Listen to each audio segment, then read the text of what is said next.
Hello everyone and welcome. So today we're going to talk about scope.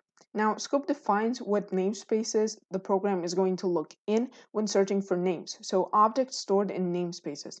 Now, I know that the difference between the concepts of namespaces and scope are commonly misunderstood. So just to clear that up, namespaces is where a name is stored. Scope is where it can be accessed, right? So weird concept, I know, but I'm going to give you some examples. So I'm going to define a function called local. Isn't going to take in any parameters, and I'm just going to define a variable inside of it. It's going to equal local. Now, if I try to print this variable outside of the function, so like this, and if I run the code, this is going to generate an error. Name variable is not defined. Now, this is because this print statement is outside the scope of the function where the variable was defined. So in other words, when the program is trying to look for the variable in order to print it, it's not going to find it because it's not going to look in the right place, and that's because of scope. Let me just comment this out. Okay, so scope also has different levels, just like namespaces. So local, enclosing, global, and built-in. Names stored in the built-in namespace have built-in scope. So if you want to inspect those names, you can write print directory underscore built int underscore. And now if you run this code, this is going to generate a list of all of the built-in functionalities in Python. So all these errors, functions, methods, etc., they can be accessed in any device, program, or module. Okay, let me comment this out. Names in the global namespace are automatically globally scoped, which means that we can access them from anywhere in our program. So if I define a variable called var, it's going to equal hello. This is going to be globally scoped because it is stored in a global namespace. Now, globally scoped names can be accessed in any part of our program, but not in all cases can we modify them. So let me give you an example. Okay, so I'm going to define a variable called gravity. It's going to equal 9.8, and this is going to be globally scoped. And now I'm going to define a function called getForce. This is going to take a parameter mass, and it's going to return mass times gravity.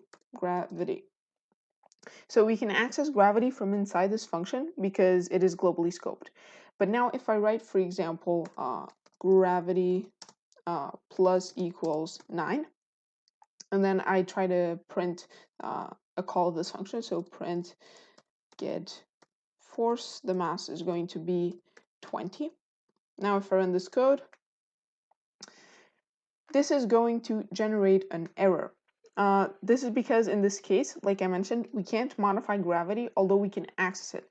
And the reason for that is when you create a function, a local scope is automatically generated, and we can't access it from a global scope. But I'll get into more details about that when I explain the LEGB rule. So in order to do this, I have to write global gravity. And this allows us to modify global names, in this case gravity, from a local scope.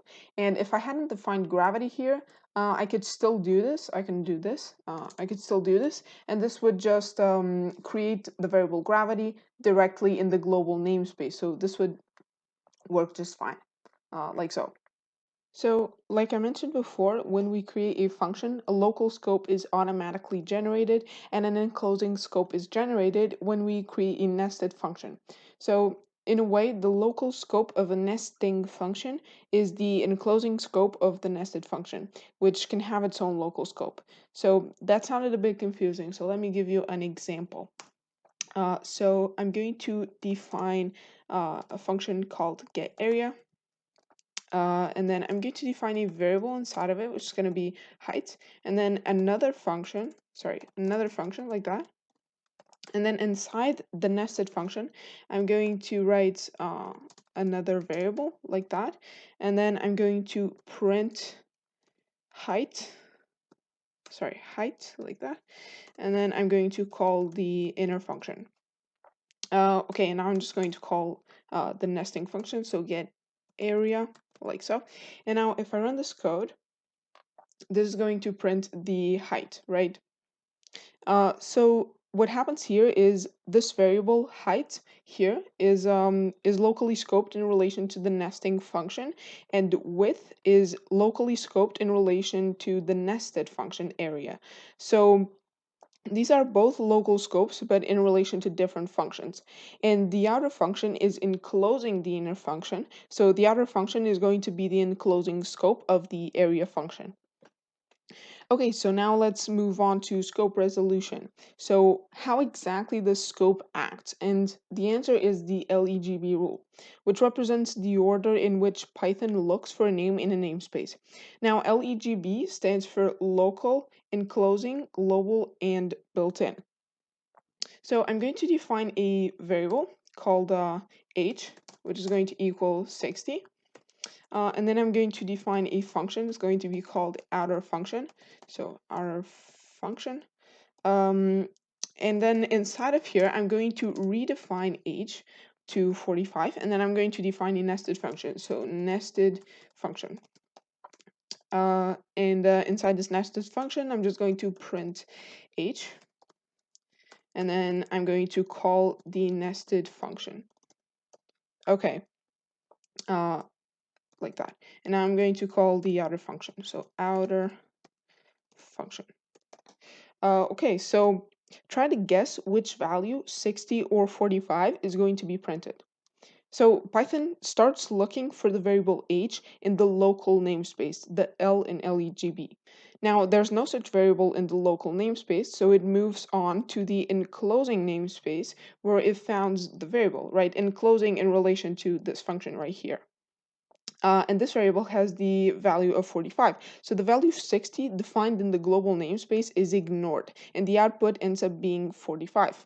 Now, if I were to comment this out, like so, the computer won't find the variable in the enclosing namespace, so it moves on to the global namespace, and there it is. So the value is now going to be 60.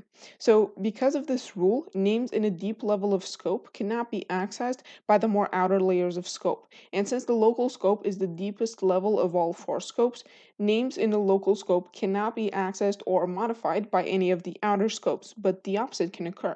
So to put this in more technical terms, the flow of scope is always upwards. So here in this example, the local and enclosing scopes can access this global scope right here, but the opposite doesn't occur. So now if I run this code, this is going to print 60. Well, if I write this right. Okay, so this is going to print 60.